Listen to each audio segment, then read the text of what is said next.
Boa noite a todos, meu nome é Sebastião, sou formante de Direito do sexto semestre. O meu tema de trabalho que eu vou apresentar são poderes administrativos. Os poderes administrativos são instrumentos jurídicos concedidos à administração pública para que ela possa exercer as suas funções e alcançar os interesses públicos, que é o objetivo fundamental da atuação estatal. Esses poderes não são privilégio, mas são deveres funcionais, devendo sempre ser utilizado dentro dos limites da legalidade e dos princípios da administração pública. Artigo 37, caput da Constituição Federal. Conceito e finalidade. Conforme ensina Maria Silva, de Pietro, os poderes administrativos são as prerrogativas e deveres concedidos à administração para que possa cumprir as suas finalidades, assegurando a supremacia do interesse público sobre o particular. Em outras palavras, o Estado só pode agir conforme a lei, e para isso precisa de poderes que habilitam a organizar, controlar e exigir o cumprimento das normas por parte dos administradores e servidores. Espécie de poderes administrativos. Poder hierárquico. É o poder da administração, possui para organizar ou distribuir as funções internas, garantindo o controle e a coordenação entre os órgãos e agentes públicos. Exemplo: um chefe do setor pode delegar ou fiscalizar tarefas dos servidores subordinados. Fundamento: decorre da própria estrutura hierárquica da administração pública. Poder disciplinar: o poder de aplicar sanções aos servidores públicos e demais pessoas sujeitas à disciplina administrativa por infrações cometidas. Fundamento previsto no Estatuto dos Servidores Públicos, Lei 8.112 de 90. Em normas estaduais ou municipais equivalentes, exemplos: advertência, suspensão ou demissão por falta funcional. Poder regulamentar ou normativo: permite à administração editar atos normativos complementares à lei para viabilizar a sua execução. Fundamento no artigo 84, inciso 4 da Constituição Federal, o que autoriza o presidente da República expedir decreto, regulamentos para a fiel execução das leis. Importante: o poder de regulamentar não pode inovar no ordenamento jurídico, ou seja, não pode criar direito ou obrigações novas. Poder de polícia. Esse poder de polícia eu vou explicar ele aqui, que ele é um pouquinho complicado, mas para vocês entenderem melhor. É a prerrogativa que o Estado tem de restringir o exercício do direito individuais em prol do interesse coletivo, visando a segurança, a ordem, higiene, costume e outros valores sociais.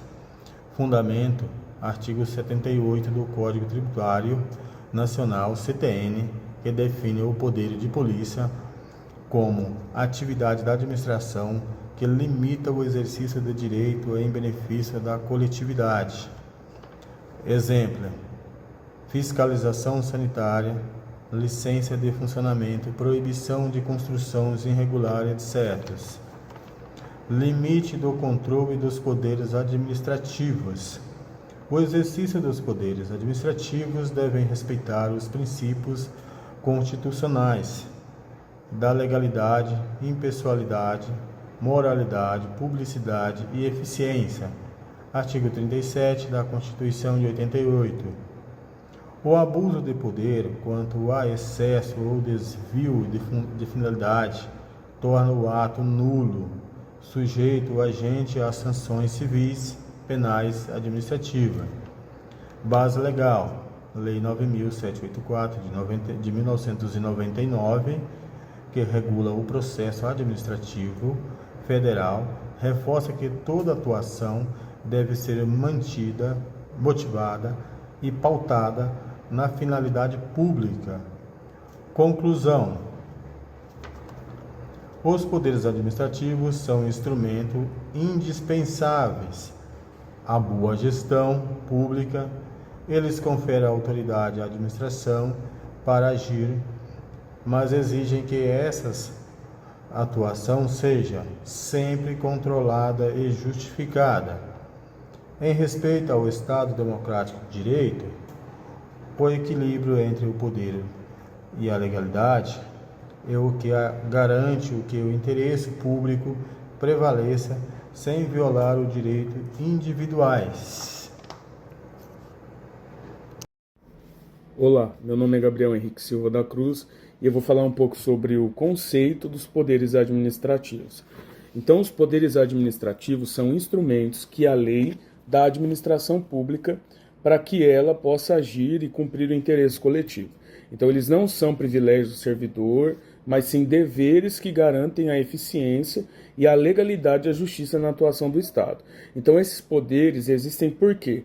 O interesse público deve prevalecer sempre sobre o particular e o gestor não pode abrir mão de suas responsabilidades. Sendo assim, então, na prática, eles permitem organizar os serviços, controlar os servidores, aplicar sanções, editar regulamentos e limitar certas atividades em nome do bem comum.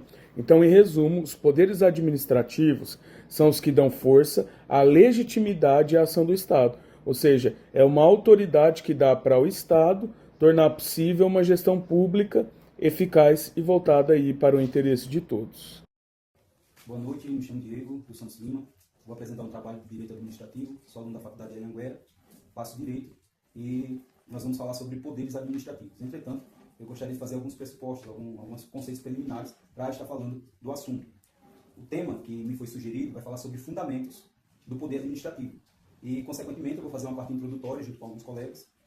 A nossa estrutura dos slides ou do tema que a gente vai abordar, ele é dividido em 4 blocos. O primeiro bloco vai falar sobre a introdução, conceito e fundamento, que foi sugerido à minha pessoa. O segundo bloco vai falar dos poderes administrativos propriamente ditos, que vai do tópico 4 ao tópico 8. Temos um tópico falando sobre a Lei 4.898 de 65, que foi recepcionada pela Constituição de 88, que fala sobre os limites da administração pública, que vai ficar para também um colega apresentar, e a conclusão também vai ser esse último bloco, que é o 4º bloco.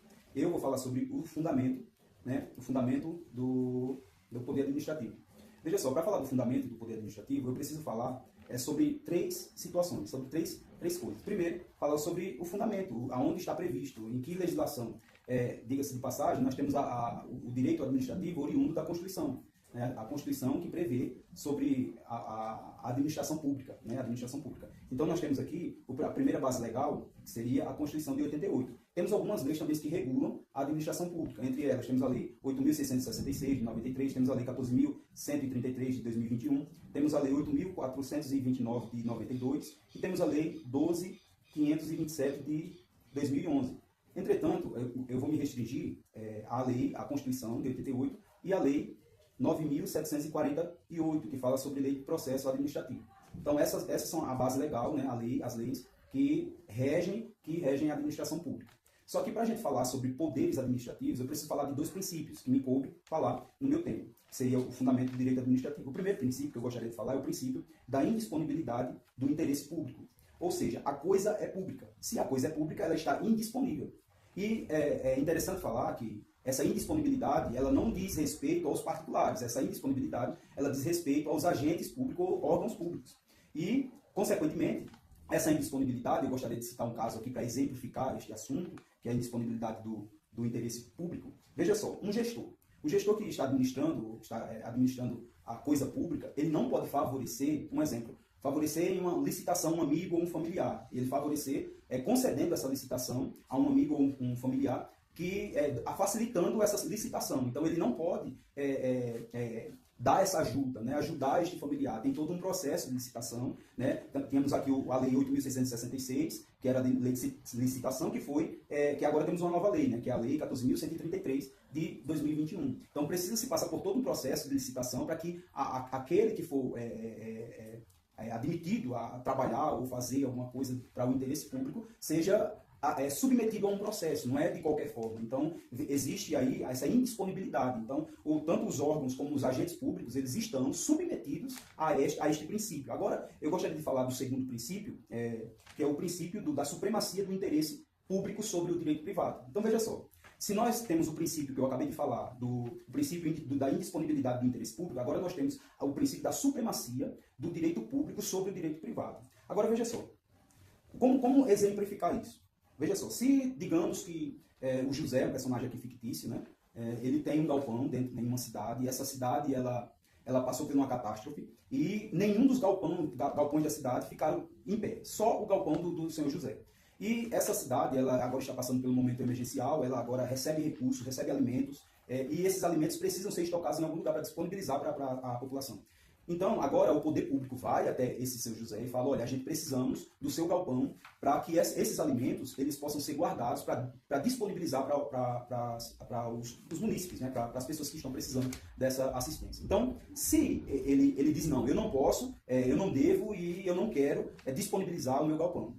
Esse galpão vai ter que ser disponibilizado, porque existe um interesse maior da coletividade, existe um interesse público, as pessoas precisam desse galpão. Então agora, a situação deste conflito, de um particular, seja uma pessoa física ou uma pessoa jurídica, esta pessoa ela não tem condições de dizer não ao poder público, porque o poder público, ele tem, a administração pública, ele tem poder sobre o particular, seja pessoa física ou jurídica. Então este é um exemplo da supremacia do interesse público sobre o interesse privado. Um outro exemplo a gente poderia citar também, uma pessoa tem nenhuma localidade, uma propriedade, e ali vai se fazer uma pista, uma rodovia federal, então o poder público, né, vai requisitar esta propriedade para que se construa essa rodovia pública. Então, esta pessoa, ela não tem condições, não tem paridade com o poder público. O poder público tem um poder sobre o particular. Então, esse é um dos princípios, seriam os dois princípios que eu ia falar. Entretanto, como no direito sempre há exceções, existem exceções a essa regra do princípio da supremacia do interesse público sobre o interesse privado. Uma dessas exceções é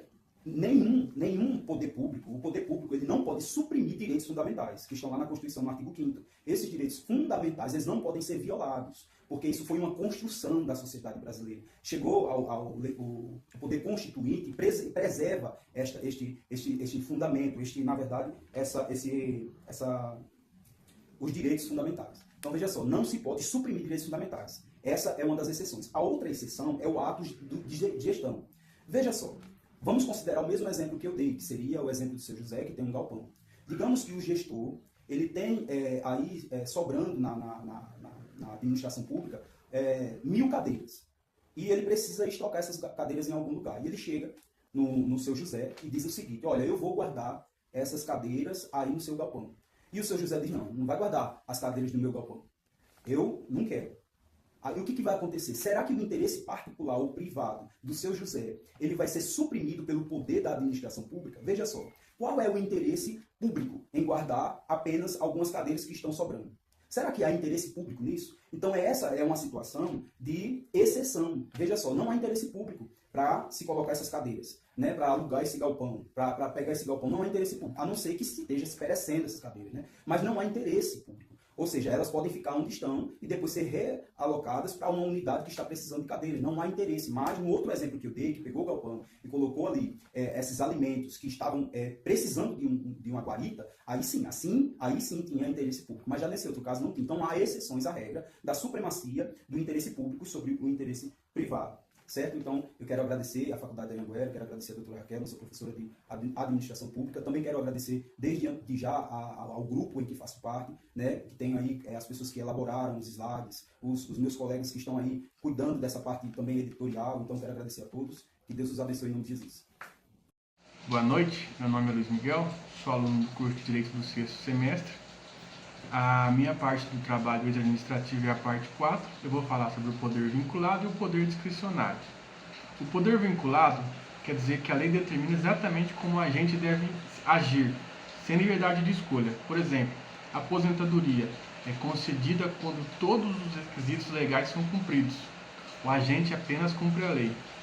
Já o poder discricionário, a lei permite uma certa liberdade na decisão. O gestor escolhe conforme a conveniência e interesse público. Exemplo, decidir onde construir uma escola pública, mas sempre respeitando a lei. Um comparativo entre as duas é o vinculado, sem escolha, cumprir a lei, o ato obrigatório. Já o discricionário tem liberdade de escolha, decide, mas sempre dentro da lei. Então, com isso, concluímos que ambos garantem um bom funcionamento, porém, sempre vinculado à administração pública, tá? Essa é a minha parte. Boa noite, bom dia e boa tarde a todos. Olá, tudo bem? Meu nome é Camila, eu estou no 4º semestre e eu vou falar sobre o poder hierárquico. O que é o poder hierárquico? Em tese, ele é aquela autoridade que permite à administração pública organizar e coordenar e controlar as atividades de seus órgãos e dos seus servidores. Ele garante que as ordens sejam cumpridas e que haja ali dentro uma disciplina, uma eficiência dentro do poder administrativo, dentro da estrutura administrativa, para ser mais explícita. Ai, Camila, então ele faz parte da administração? Em tese, sim. Ele não é um poder administrativo. Eles trabalham ali junto e esse poder hierárquico, ele dá ao superior o direito de dar ordens, de fiscalizar certos serviços, de rever certos serviços que foram feitos e atos de subordinados. Então, tipo assim, um exemplo, um líder ali, ele determina certas tarefas para os seus subordinados e fiscaliza, pede relatórios, confere esses relatórios que foi feito por algum subordinado, algum funcionário, manda corrigir se tiver errado ou aprova e passa se estiver certo. Então, em tese, o poder hierárquico, ele existe dentro da estrutura administrativa como um diretor, um serviço público do órgão ali administrativo que serve para dar esse apoio, esse auxílio, esse gancho ali. E ele é chamado de poder hierárquico justamente por isso, por ele poder exigir, corrigir, delegar, aprovar ou negar. Então ele é um superior ali dentro do órgão administrativo, ajudando nessa função aí administrativa. Muito obrigada. Olá, turma. Olá, Raquel. Meu nome é Nádia Larissa dos Santos Barbosa e eu vou falar sobre o poder disciplinar. O poder disciplinar é o poder que a administração pública tem para aplicar sanções aos servidores e particulares que possuem relação com o Estado, quando violam normas ou deveres funcionais. Exemplo, advertência, suspensão ou demissão de um servidor público. Ele é fundamentado no artigo 37 da Constituição Federal e regulamentado, no caso dos servidores federais, pelos artigos 116 a 132 da Lei de 1812 de 1990. A Lei nº 8.112 de 1990 é a que regula o regime jurídico dos servidores públicos civis da União, das autarquias e das fundamentações públicas federais. Ela é a base legal do poder disciplinar no âmbito federal. Meu nome é Jennifer e eu vou falar sobre o poder regulamentar. O poder regulamentar, basicamente, ela é a autoridade que o Poder Executivo tem para poder criar as regras e os decretos que detalham como as leis devem ser aplicadas na prática. Ela serve para garantir que as leis sejam cumpridas de forma correta e organizada. Por exemplo, quando o governador cria uma lei dizendo que todos os alunos têm direito à merenda escolar, o presidente ou ministro da Educação pode publicar um decreto explicando como essa merenda será oferecida. Por exemplo, quem vai fornecer os alimentos e como será feita a distribuição nas escolas. Então, basicamente, o poder regulamentar é isso. Ele vai regular e organizar como que vai ser a aplicabilidade da lei. E é isso. Boa noite.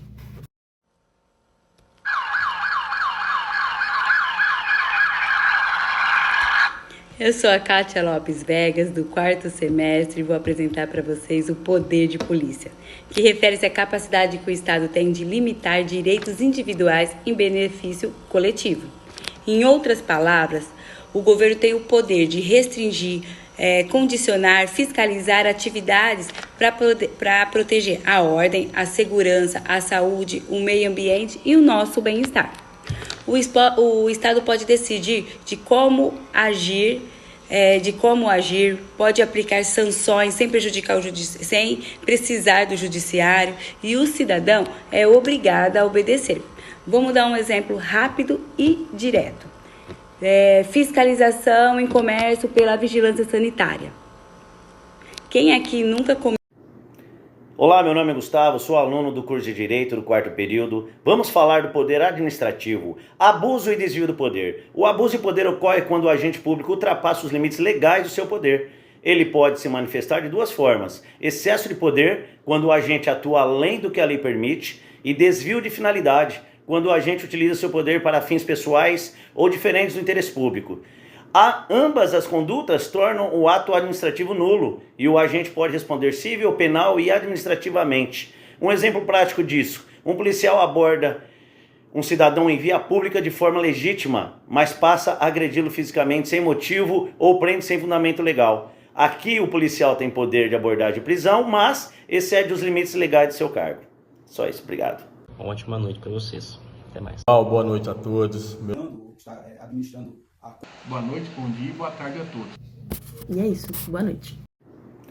Olá, meu nome é Gustavo. Boa noite, pessoal. Boa noite, professora. Meu nome é Arthur Cardoso, estou no 6º semestre e hoje vim fazer a apresentação do trabalho da doutora Raquel. Meus colegas também já pegaram referente aos temas que cada um irão explicar, falar. Então eu vou falar de uma maneira bem breve, bem rápida aqui, tá? Conforme o meu tema. Trabalho de poderes administrativos. Então, os poderes administrativos são basicamente as ferramentas que a administração pública usa para garantir que tudo está se funcionando de perfeita maneira, respeitando então as leis e os interesses da sociedade.